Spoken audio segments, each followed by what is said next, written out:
Classes दी हैं उसमें hopes हो कि आपने सबने प्रैक्टिस की होगी, और आपने फेनेटिक्स पे प्रैक्टिस की होगी, आपने कॉन्फिडेंस बूस्टिंग पे प्रैक्टिस की होगी, और आपने जो है ख़ास तौर पे अपने फेनेटिक्स को किया होगा, क्योंकि मैंने आपको बताया था कि प्रोनाउंसिएशन आपके लिए बहुत मैटर करती है। आपने एक्सेंट पे काम किया होगा, आपने टोन एंड इंटोनेशन पे काम किया होगा, क्योंकि ये सारी चीज़ें जो हैं वो बेस हैं। और कॉन्फिडेंस बूस्टिंग के तरीके मैंने आपको बताए थे कि आपने कैसे, वो पॉइंट्स मैंने आपको बताए थे कि कैसे आपने बिल्डअप करनी है। तो आई होप सो कि ये सारा कुछ आपने जो है वो किया होगा, और ये ना सोचें कि ये सिर्फ आप पढ़ रहे हैं, लेकिन हम बीच में जाके 5th या 6th लेक्चर के बाद जब मुझे लगेगा कि अब एक कंप्लीट स्ट्रक्चर में आपको पढ़ा चुकी हूँ, तो मैं आपका एक टेस्ट भी लूंगी, हम अरेंज करेंगे इंशाल्लाह ताला एडमिन से डिस्कस करके। मैं आपका एक टेस्ट अरेंज करूंगी, ताकि ये कि मुझे पता चले कि आप किस पोजीशन पे स्टैंड करते हैं और आपके क्या क्या इश्यूज हैं, क्या प्रॉब्लम्स हैं, उनको मैं रिमूव करने की कोशिश करूंगी। और उसको आप समझे कि एक तरह का टेस्ट होगा जो कि मैं आपको जिसमें ये सारी असाइनमेंट्स जितनी मैं आपको करवा लूंगी, उसके बाद जब मैं आपसे सेंटेंस स्ट्रक्चर डिस्कस कर लूंगी कि आपने सेंटेंस स्ट्रक्चर कैसे बनाना है, तो उस क्लास के बाद मैं आपका एक टेस्ट जो है वो रखूंगी। तो इसलिए प्लीज आप फोकस करें, जितने भी लेक्चर्स आपको मिल रहे हैं उसको इग्नोर ना करें, उस पर प्रैक्टिस करें, उस पर फोकस करें, क्योंकि आपको बार बार बता चुकी हूँ कि इंग्लिश ऐसी चीज नहीं है कि आप इसको रट्टा लगा लेंगे या आप इसको कोई मतलब पढ़ लेंगे और आपको समझ आ जाएगी। No, this is the practice. ये आपको प्रैक्टिस करने से आएगी। आप जितना इसमें प्रैक्टिस करेंगे उतना ही आपका इसमें फायदा है, और जितना आप इसको इग्नोर करेंगे तो तब तक ये आपका काम नहीं कर पाए, पर आपको फायदा देगी जब तक कि आप इसकी प्रैक्टिस नहीं करेंगे। क्योंकि इसी चीज के लिए कहा गया है कि practice practice practice practice makes a man perfect. तो आप जितनी प्रैक्टिस करेंगे उतना ही आपको आउटपुट जो है वो मिलेगा। तो होप ये है कि अगर आपकी पिछली क्वेश्चंस में से किसी भी लेक्चर में कोई क्वेरी है, तो हम जब एंड पे सेशन क्वेश्चन आंसर्स का लेंगे तो आप मेरे से डिस्कस कर सकते हैं। तो आज हम अपना लेक्चर स्टार्ट करते हैं। हाँ जी, आज हमारा लेक्चर है how to build a strong vocabulary. क्योंकि आपको बहुत ज्यादा प्रॉब्लम आता है कि जब आप इंग्लिश में बोलते हैं तो आपके पास, आपको लगता है कि आपके पास विकेबलरी नहीं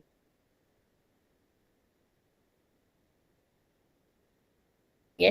तो आज हम आपके साथ वो तरीके शेयर करेंगे, वो टिप्स शेयर करेंगे, वो पॉइंट शेयर करेंगे जिसमें आप विकेबलरी को स्ट्रॉन्ग कर सकें। Number 1 is that, as usual मैं थोड़ा सा आपको रीडिंग करके बताऊंगी, ताकि ये है कि आप प्रोनाउंसिएशन को और टोन्स एंड इंटोनेशंस को देख सकें कि कैसे जो है वो रीडिंग होती है, और साथ साथ आपको समझ में आ जाएगा। Read regularly. Reading books, newspapers and articles expose you to new words and phrases. The more you read, the more words you will encounter and understand. For example, reading a newspaper article about the environment may introduce words like sustainable, conservation, and biodiversity.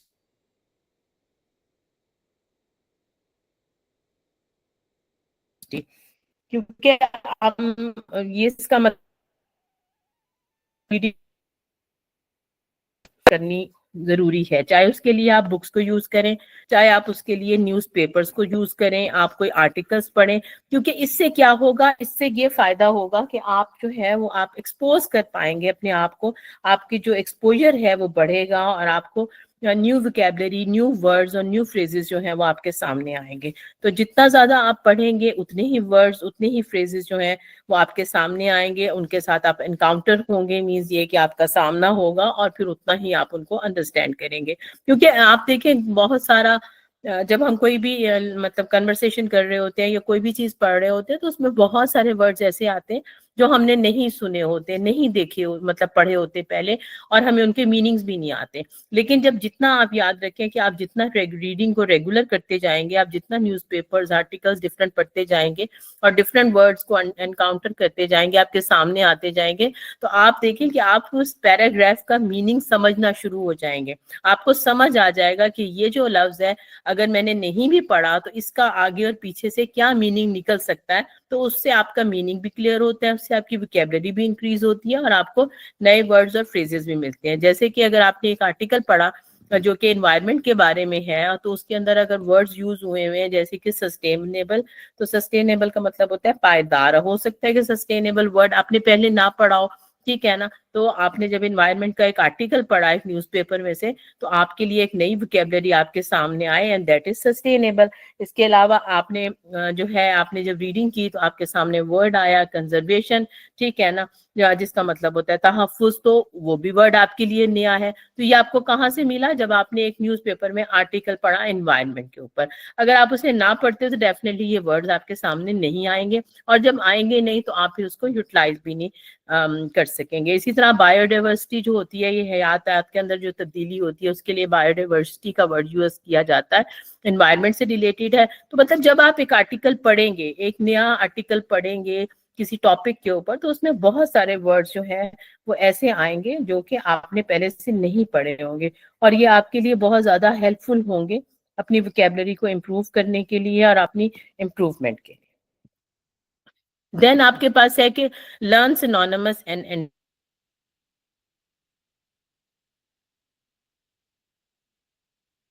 Antonyms. ये बहुत ज्यादा important है कि आपको synonymous और antonyms word जो है वो ढूंढते हैं। सिनोनिमस कौन से वर्ड्स होते हैं? सिनोनिमस वर्ड्स वो होते हैं जैसे कि जो सिमिलर मीनिंग के साथ होते हैं, ठीक है। वर्ड एक ही होता है, उसका मीनिंग एक ही होता है, लेकिन वो वर्ड जो है वो बहुत सारे मतलब डिफरेंट वर्ड्स होते हैं, लेकिन जब आप उनको यूज करते हैं तो उनका मीनिंग एक ही निकलता है। इसी तरह से एंटोनिमस वो वर्ड्स होते हैं जो कि ऑपोजिट मीनिंग के साथ होते हैं, जिनका मीनिंग जो है वो ऑपोजिट निकलता है। वो आपको वोकैबुलरी को एक्सपैंड करते हैं और आपकी अपने आप को एक्सप्रेस करने में मोर क्लियरली आपको एक्सप्रेस आप कर पाते हैं, और उससे आपका इंप्रेशन जो है वो भी बहुत अच्छा डेवलप हो जाता है, और आप बड़ा ही क्लियर और मतलब क्लियरिटी के साथ अपने आप को एक्सप्रेस भी करते हैं, और आपकी लैंग्वेज और कम्युनिकेशन जो है वो बहुत इंप्रेसिव भी होती है। जब आप उसके अंदर सिनोनिमस और एंटोनिमस वर्ड्स यूज करने की कोशिश करते हैं, पिक करते हैं, चूज करते हैं और उसको यूज करते हैं, तो वो आपको बहुत ज्यादा आपका इंप्रेशन जो है वो डेवलप करती है। और इंप्रेशन डेवलप होने का मकसद ये है कि क्या आपका कॉन्फिडेंस बूस्ट हो गया, क्योंकि जहां आपको लगता है कि आप बहुत अच्छा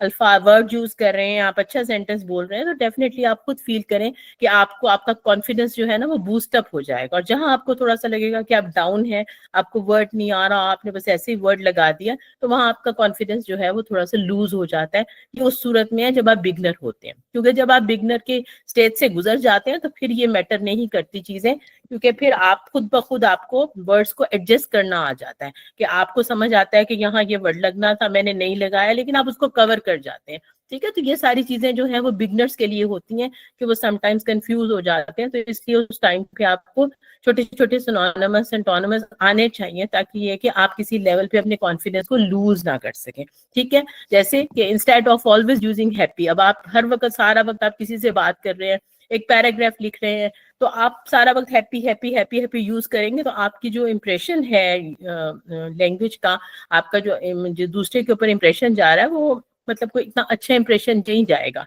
लेकिन अगर आपने कभी आपने यूज कर लिया जॉयफुल, कभी आपने एलिएटेड यूज कर लिया, या आपने कंटेंट यूज कर लिया, तो मीनिंग तो हैप्पी का ही है, खुशी का वर्ड आ रहा है, लेकिन आपने उसको चेंज कर लिया, आपने यहाँ पर सिनोनिमस यूज कर लिए, और यहाँ पे आपको अंदाजा हो गया कि आपने सिनोनिमस वर्ड्स यूज किए हैं, आपने डिफरेंट वर्ड्स यूज किए हैं, तो इससे आपकी जो है इंप्रेशन भी डेवलप होता है, और साथ साथ आपका अपना कॉन्फिडेंस भी डेवलप होता है, और उसके साथ आपकी अपनी वोकैबुलरी इंप्रूव होती है, ठीक है। जैसे आपने सैड के लिए यूज किया, आप अनहैप्पी भी यूज कर सकते हैं, मॉर्नफुल भी यूज कर सकते हैं, सॉरोफुल भी यूज कर सकते हैं, तो सबका मीनिंग तो एक ही है, लेकिन उनकी टोन, उनका मतलब वर्ड चेंज हो गया, वोकैबुलरी चेंज हो गई, उसके साथ ही आपका इंप्रेशन भी चेंज हो गया।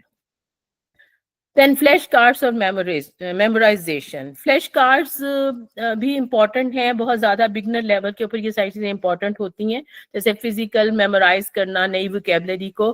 तो अगर आपको थोड़ा सा आप अपने बचपन में या जाएं, या आप अपने जो लोग भी आप लोग तो टीचर्स हैं, तो डेफिनेटली आपको इतना बचपन में जाने की जरूरत नहीं पड़ेगी, क्योंकि आप खुद अभी भी टीचर्स हैं, तो आप बच्चों को इसी लेवल पे पढ़ाते हैं, आपने पढ़ा भी इसी लेवल पे होगा बचपन से, मुराद ये कि आपने खुद भी इसी तरह से पढ़ा होगा।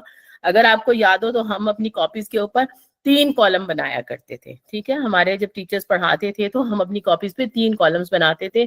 3 कॉलम्स का मतलब ये होता था कि हम पहले वर्ड लिखते थे, फिर हम उसके बाद उसका मीनिंग लिखते थे, और फिर हम उसका सेंटेंस लिखते थे। तो इसका मकसद क्या था? ये बहुत बड़ा एक मतलब सपोर्ट है आपके लिए इंग्लिश को सीखने के लिए कि आप पहले उसका वर्ड लिखें, फिर आप उसका मीनिंग लिखें और साथ ही आप उस मीनिंग को, उस वर्ड को मीनिंगफुल सेंटेंस में यूज कर लें। तो ये समझें कि आपकी मेमोराइजेशन इससे बहुत ज्यादा स्ट्रांग होती है, इसलिए ये मेथड जो है वो यूज किया जाता है। और अब तक मेरे ख्याल में ये एक स्ट्रांग मेथड है बच्चों को पढ़ाने का भी, उनकी बेस बनाने का, उनको मेमोराइज करने का। चाहे वो बेस बिगनर्स लेवल पे आप इंग्लिश सीख रहे हो या कोई भी आप कर रहे हो, तो आप अगर उस वर्ड को मीनिंग के साथ सेंटेंस में यूज कर लेंगे ना,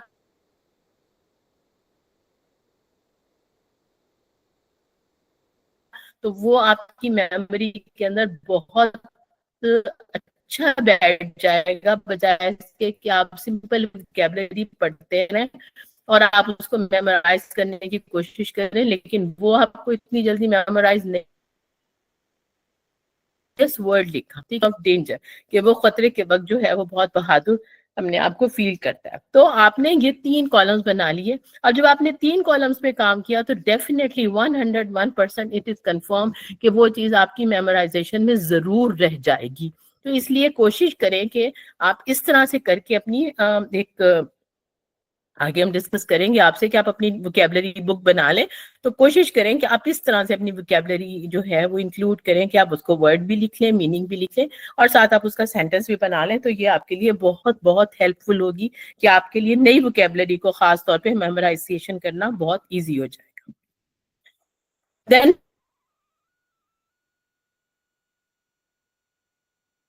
लर्न वर्ड्स इन द, आप के साथ यूज करने की कोशिश करें, मतलब जो एक सेंटेंस या कन्वर्सेशन के अंदर हम यूज कर रहे हैं, वही बात है कि आप उसको रिमेंबर करेंगे वर्ड को, और उसको बहुत अच्छी तरह से यूज कर सकेंगे, और आपको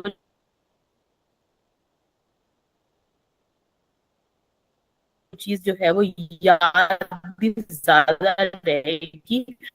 इसलिए जैसे कि आपने कोई नया वर्ड पढ़ा और आपने उसको याद करना है, उसको आपने सेंटेंसेस उसके साथ डेवलप कर लें, तो वो आपके माइंड के अंदर बहुत अच्छी तरह से मेमोराइज हो जाएगा। और अगर आपने उसको ओरली काम नहीं किया, उसको रिटर्न में ले गए, तो वो तो बहुत ही 101% परफेक्ट काम हो जाएगा कि वो आपकी मेमोरी के अंदर जो है वो बड़ी अच्छी तरह से बैठ जाएगा। और जब आपको उसे यूज किया 2-3 बार, तो वो बड़ी अच्छी आपकी वोकैबुलरी का एक हिस्सा बन जाएगा। जैसे कि हम कहते हैं कि इंस्टेड आप, जैसे वर्ड है ग्लिसन, ठीक है, instead of just learning the word glisten, अब ग्लिसन आपने यूज करना है और आपने उसे पढ़ा है, लेकिन अगर आप उसे यूज कर लेंगे, the morning due made the grass glisten under the sunlight, अब देखें ना, वो आपने उसको पहले उसके बारे में सोचा कि जिसको जुमला कैसे बनाना है, और फिर जुमले के अंदर मैं ग्लिसन को कैसे फिट करूं। तो आपने इतनी जब उसके ऊपर मतलब आप सोचेंगे और उसको सेंटेंस में यूज करेंगे, तो डेफिनेटली वो वर्ड जो है वो आपकी मेमोरी का हिस्सा बन जाएगा।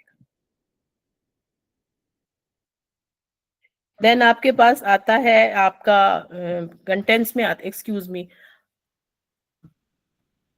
ये स्लाइड नहीं मूव हुई, चेक कीजिएगा।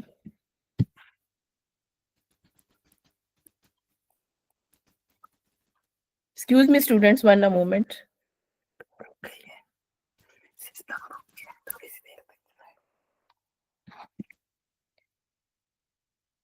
जस्ट अ मोमेंट, ये ना स्लाइड की मूवमेंट थोड़ी सी रुक गई है।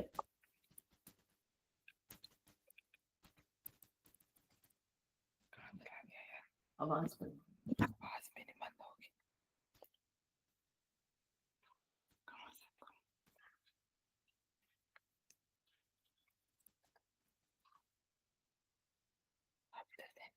इस लिंक में जाकर करेंगे।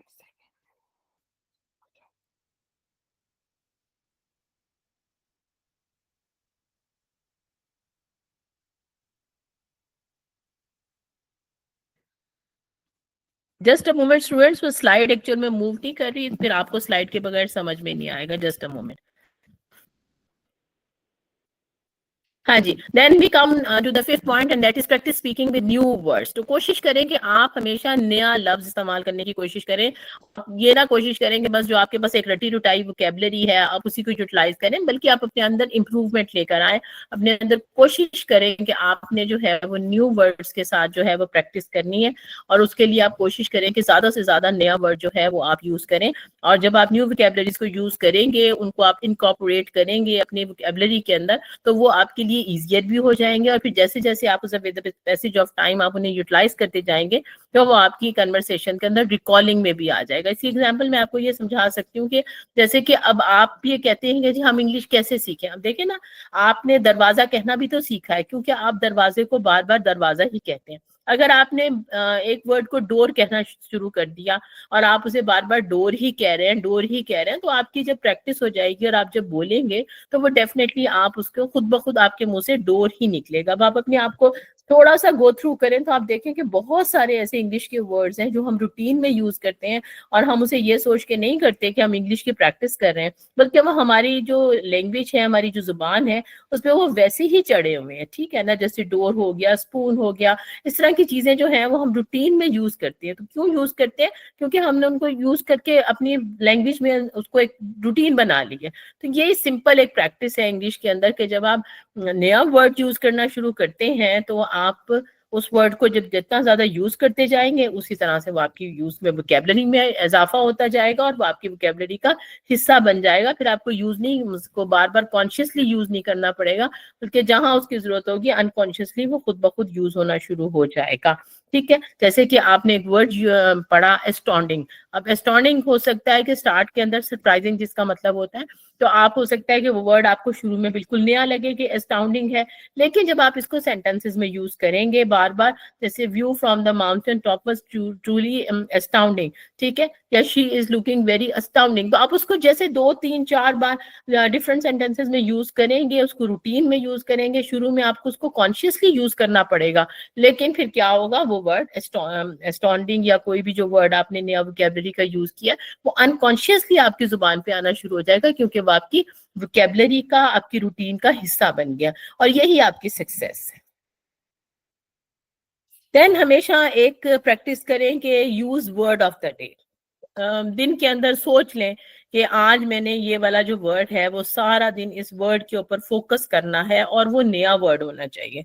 ठीक है ना, एक नया वर्ड आप निकालें, उसको आप उसका मीनिंग बनाएं, निकालें उसके सिनोनिमस निकालें उस वर्ड्स के। ठीक है, और उसके बाद उसको सेंटेंस में यूज करें और फिर आप अपनी रूटीन बना लें कि आज मैंने सारा दिन जो है वो ये वर्ड को बहुत ज्यादा यूज करना है, हर फॉर्म में, हर शक्ल में मैंने इस वर्ड को कहीं ना कहीं लगाना जरूर है, कहीं यूज करना है, और यकीन करें कि वो कम से कम दिन में बहुत सारे टाइम वो यूज हो जाएगा। जैसे कि आपने उसकी आप प्रोनाउंसिएशन को फोकस कर लें, उसकी आपके डिफरेंट सिनोनिमस चेक कर लें और उसके मीनिंग चेक कर लें और उसको कहाँ कहाँ आप यूज कर सकते हैं, मतलब वर्ड को आप पूरा अच्छी तरह से स्टडी कर लें और उसके बाद फिर आप उसको सारा दिन में यूज करें। जैसे कि आपने वर्ड यूज किया एलेबोरेट, एलेबोरेट होता है बढ़ा चढ़ा के करना, एक्सप्लेन करना, इस तरह के उसके मीनिंग्स होते हैं एलेबोरेट के, और बहुत सारी जगह में यूज हो सकता है। तो आप फिर कह सकते हैं कि could you elaborate on that idea, कि आप ये आइडिया मुझे एक्सप्लेन करके दे सकते हैं, या his explanation was very elaborate.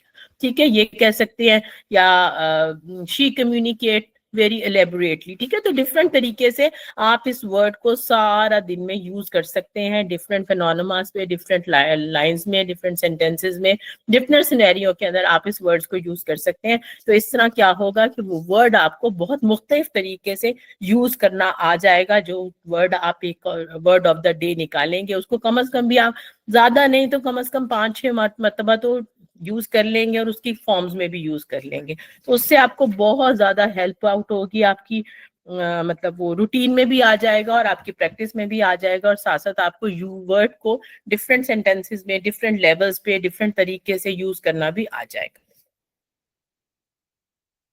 Then comes keep a vocabulary notebook. यही बात मैंने आपसे पहले भी की है कि आप एक नोटबुक जरूर अपनी बनाएं जिसमें आप अपनी नई वोकैबुलरी जो सीखते जाते हैं, या डे ऑफ द वीक, मतलब एक वर्ड आपने डे के लिए यूज किया वो आप लिखें, या जैसे मैंने आपको पीछे तरीका बताया कि आप वर्ड, मीनिंग और सेंटेंसेस बना लें। तो इस तरह की एक वोकैबुलरी की नोटबुक प्लीज आप जरूर बनाएं। उसके अंदर आप नए वर्ड्स लिखें, उनके मीनिंग्स लिखें, उनके एग्जाम्पल सेंटेंसेस लिखें, और उसको फिर रिव्यू करें रेगुलरली। देखें कि अगर आपने मतलब वो वर्ड लिखे थे, तो फिर आपने उसको यूज कितना किया, आपने उसको इस्तेमाल करने की कोशिश कितनी की। तो फिर उसके बाद आप, अगर आपको लगे कि ओहो ये वर्ड तो मैंने लिखा था लेकिन मैंने इसको तो यूज ही नहीं किया, तो फिर आप कोशिश करें कि नेक्स्ट डे आप वर्ड्स को यूज करें जो आपसे स्लिप हो रहे हैं, मिस हो रहे हैं, लेकिन आपकी वोकैबुलरी नोटबुक में मौजूद है। और वोकैबुलरी नोटबुक में जब आप बनाएंगे तो बहुत सारे ऐसे वर्ड्स होंगे जो कई दफा आपके जहन में नहीं आ रहे होंगे, लेकिन जब आप नोटबुक बनाएंगे, वोकैबुलरी लिखते जाएंगे कि मुझे इतनी वोकैबुलरी आती है, तो वो फिर बहुत सारी वोकैबुलरी जो है हमारे अनकॉन्शियस में जो सोई हुई होती है और हमने पढ़ी हुई होती है, वो फिर मतलब पढ़ी होती है, और वो फिर आप उसको अपनी नोटबुक के अंदर नोट करेंगे। तो डेफिनेटली जब आप नोट करेंगे तो फिर आप उसे यूज भी जरूर करेंगे। तो इसलिए आप अपनी वोकैबुलरी नोटबुक जो है वो जरूर बनाएं, ठीक है ना। जैसे कि आपने वर्ड यूज किया वर्सटाइल, तो इसका मीनिंग है कि ऐसा पर्सन जो हर चीज कर सकता है, तो आप इसको सेंटेंस में यूज कर लें, she is a versatile actor who can play any role, ठीक है। तो ये आपका मतलब कोशिश करें कि वर्ड के साथ मीनिंग और सेंटेंस लिखना मस्ट कर लें अपने लिए, क्योंकि तभी आपको मेमोराइज भी होगा और आप उसकी वोकैबुलरी भी आपकी अच्छी इंप्रूव होगी, और सबसे ज्यादा ये कि आपकी मेमोराइजेशन अच्छी हो जाएगी।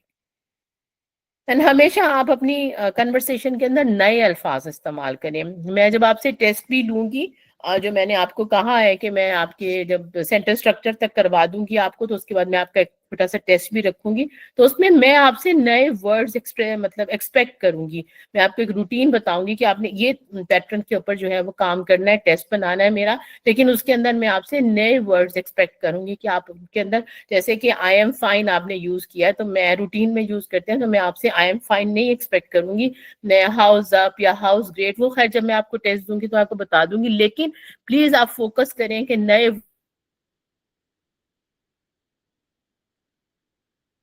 वर्ड्स को अपनी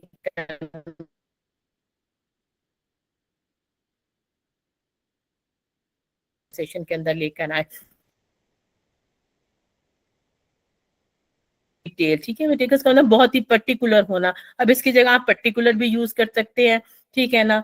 आप इसकी जगह इंटेलिजेंट भी यूज कर सकते हैं, लेकिन आपने नया वर्ड कौन सा यूज किया, मेटिकुलस। तो आपने अगर वो वर्ड नया यूज किया है तो फिर आप उसकी प्रैक्टिस भी करें और उसको अपनी रूटीन का हिस्सा बनाएं, कि जैसे कि मैंने आपको पहले बताया है कि हमारे अल्फाज हमारी रूटीन का हिस्सा इसलिए बनते हैं क्योंकि हम उनको रोजमर्रा बोलते हैं, उनके और प्रैक्टिस करते हैं, बार बार उनको इस्तेमाल करते हैं, इसलिए वो हमारी कन्वर्सेशन का हिस्सा बन जाते हैं। तो इसलिए चाहे वो वर्ड मेटिकुलस हो, वर्सटैलिटी हो, एस्टोनिशिंग हो, वो सब आपकी वोकैबुलरी का हिस्सा बनते चले जाएंगे अगर आप उनको रूटीन में यूज करेंगे विद मीनिंग, विद सेंटेंसेस। तो डेफिनेटली ये वर्ड्स जो सेंटेंस वर्ड्स हैं वो भी आपकी वोकैबुलरी का हिस्सा बन जाएंगे, और आपकी जो इंग्लिश है, जो आपका टास्क है, जो हम आपके साथ मेहनत कर रहे हैं, जो आपको एक जर्नी के ऊपर लेके जा रहे हैं, जो हमारा आपका एक सफर चल रहा है, सक्सेस चल रहा है जर्नी, कि हम आपको एक अच्छी कन्वर्सेशन स्किल जो है वो इंग्लिश के अंदर सिखा सकें, तो वो चीज तभी हमारी जो है वो सक्सेसफुल होगी, आप सक्सेसफुल होगी। ये एफर्ट, ये टाइम जो आप निकाल रहे हैं हमारे लिए, आप इतना मतलब अपना जाहिर रहते हैं बिजी स्केड्यूल से आप टाइम निकालते हैं, क्लासेस अप एंड डाउन भी हो जाती हैं, तो आप अपने आप को स्पेयर करते हैं, तो फिर जरूर मैं चाहती हूँ कि आप इसका आपको कुछ हासिल भी हो, आप इससे कुछ सीख भी सकें, और आप जो कन्वर्सेशन और जो चीज हमसे एक्सपेक्ट कर रहे हैं कि हम आपको सिखा सकें, तो मेरी कोशिश है बल्कि कि आप वो चीजें सीख लें। तो उसके लिए आपको एफर्ट भी करनी पड़ेगी, क्योंकि जब आप एफर्ट करेंगे तभी आप इसमें सक्सेसफुल होंगे इंशाल्लाह ताला। तो इसलिए नए वर्ड्स को अपनी कन्वर्सेशन का हिस्सा बनाएं। देन आपको इंग्लिश मूवीज और टीवी शोज जरूर देखने चाहिए, क्योंकि आप जब कोई भी मूवीज और टीवी शोज जो कि इंग्लिश के अंदर होते हैं, तो उससे ये है कि आपको एक एक्सपोजर मिलता है आप नेचुरल स्पोकन इंग्लिश लैंग्वेज के लिए, और उससे ये है कि आपको सुनने को नए वर्ड्स भी मिलते हैं, आप उसके अंदर से स्लैंग्स भी निकाल लेते हैं, आपको इडियोमेटिक एक्सप्रेशंस भी मिलते हैं। तो खास तौर पे आप ऐसी मूवीज और ऐसे टीवी शोज देखें या ऐसी चीजें देखें इंग्लिश की जिसके ऊपर आपके कैप्शंस भी आ रहे होते हैं, ठीक है। कैप्शंस का मतलब होता है ऊपर वो लिखा हुआ भी आ रहा होता है इंग्लिश का। तो अगर आप ऐसी चीजें देखें तो वो आपके लिए बहुत बहुत हेल्पफुल होंगी, और उसके साथ आपका इडियोमेटिक एक्सप्रेशन भी डेवलप होगा, आपकी वोकैबुलरी भी बनेगी। अगर आप 10-15 मिनट भी बैठ के देख लें, तो यहीं से आप अपनी वोकैबुलरी की नोटबुक लेके बैठ जाए, तो बहुत सारे आपको चीजें मिल जाएंगी। मुझे अपना टाइम याद है कि हमेशा, तब तो खैर शायद पीटी, तब तो पीटी भी होता था जब हम अपने यूनिवर्सिटीज में होते थे, स्कूल कॉलेजेस में होते थे, तो उस वक्त पीटी भी होता था। स्कूल के लेवल पर। तो मुझे याद है कि मेरे फादर ने ये कंफर्म किया होता था हमारे लिए कि भाई आपने 7 बजे की इंग्लिश न्यूज़ आया करती थी उस वक्त बीटीवी के ऊपर, जो मतलब न्यूज़ कास्टर्स पढ़ती थी, तो उस वक्त हम ना कॉपी लेके बैठ जाया करते थे और मेरे फादर कहते थे कि आपने इसके अंदर से ना 20 वर्ड्स निकाल के ना जरूर मुझे सेंटेंसेस बना के दिखाने हैं। तो वो उस वक्त का टाइम हमें जरा मुश्किल लगता था कि ये क्या हम न्यूज़ सुनने के लिए बैठ गए हैं और हम इसमें से 20 वर्ड्स निकालेंगे और उसके सेंटेंसेस बनाएंगे। बट मैं समझती हूँ कि उस चीज ने, उस एफर्ट ने, उस हमारे पेरेंट्स की एफर्ट ने हमें पे ऑफ किया। ठीक है, तो हमारी मतलब इसकी अल्हम्दुलिल्लाह अल्लाह का बड़ा एहसान है, तो इतनी स्ट्रॉन्ग इंग्लिश वोकैबुलरी जो है वो डेवलप हुई कि हमने वर्ड नहीं भी पढ़ा होता तब भी हम उसका मीनिंग जो है वो सेंटेंस में से उठाकर बता सकते हैं। तो ये सब इसी सूरत में पॉसिबल होता है जब आप इसको टाइम लगाएंगे। तो कहने का मकसद ये है कि इंग्लिश सुनने से बहुत ज्यादा फर्क पड़ता है और आप उसके अंदर से वर्ड्स जो है वो निकाल सकते हैं, और उसी वक्त आप जो 10-15 मिनट आपने इंग्लिश मूवी के दिए, न्यूज को दिए, वहीं से आप अपनी वोकैबुलरी की जो है वो नोटबुक तैयार कर लें, उसी पे आप वोकैबुलरी के 15-20 वर्ड्स लिख लें, सेंटेंसेस लिख लें और कोशिश करें कि उनको सारा दिन में यूज करें। तो देखें आपके ये 10-15 मिनट जो है वही आपको बहुत वैल्यूएबल कर जाएंगे। With the passage of time आप इम्प्रूवमेंट की तरफ चले जाएंगे इंशाल्लाह ताला। नेटिव स्पीकर्स के साथ हमारा इतना कोलैबोरेशन नहीं होता, लेकिन कोशिश करें कि आप नेटिव स्पीकर्स से मुराद के जो लोग फ्लुएंट स्पीकर्स होते हैं, चाहे वो आपको पर्सन में मिले चाहे ऑनलाइन में मिले, तो आप उनको सुने।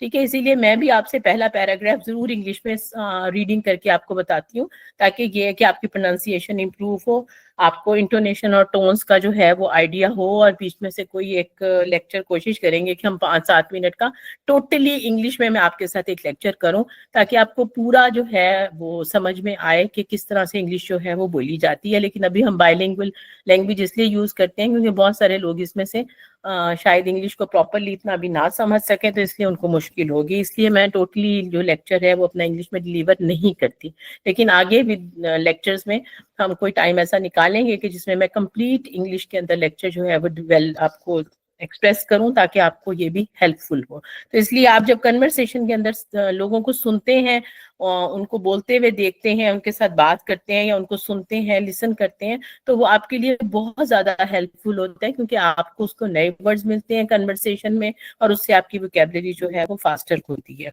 ठीक है, जैसे आपने कन्वर्सेशन में कहा I am feeling optimistic about the new project, या आपने कहा कि her ideas were innovative and fresh. तो अब ऑप्टिमिस्टिक का क्या मतलब है? यही मतलब है इनोवेटिव, नए ख्यालात, फ्रेश ख्यालात। तो अगर आपने ऑप्टिमिस्टिक का वर्ड यूज किया तो ये आपकी इडियोमेटिक लैंग्वेज हो गई, और अगर आपने सिंपल वोकैबुलरी यूज की तो आपने कहा इनोवेटिव एंड फ्रेश। तो आपको ये सारी चीजें जो है ना, ये अच्छी कन्वर्सेशन सुनने से ही आएंगी, या आप वॉच करेंगे इंग्लिश मूवीज, न्यूज, और या फिर आप किसी के साथ बोलेंगे, आप उसकी लिसन करेंगे, तब आपको ये सारे वर्ड्स जो हैं सुनने में आएंगे, और फिर उसको आप उसको अपनी नोटबुक में नोट कर लें और फिर आप उसको प्रैक्टिस में करें। तो दे all tips are very important if you want to build your strong vocabulary. Hope आज का लेक्चर आपको समझ में आया होगा। क्वेश्चन आंसर्स ऑन करते हैं आपके लिए, जो आपके क्वेरीज हो आप उससे पूछ सकते हैं। Thank you.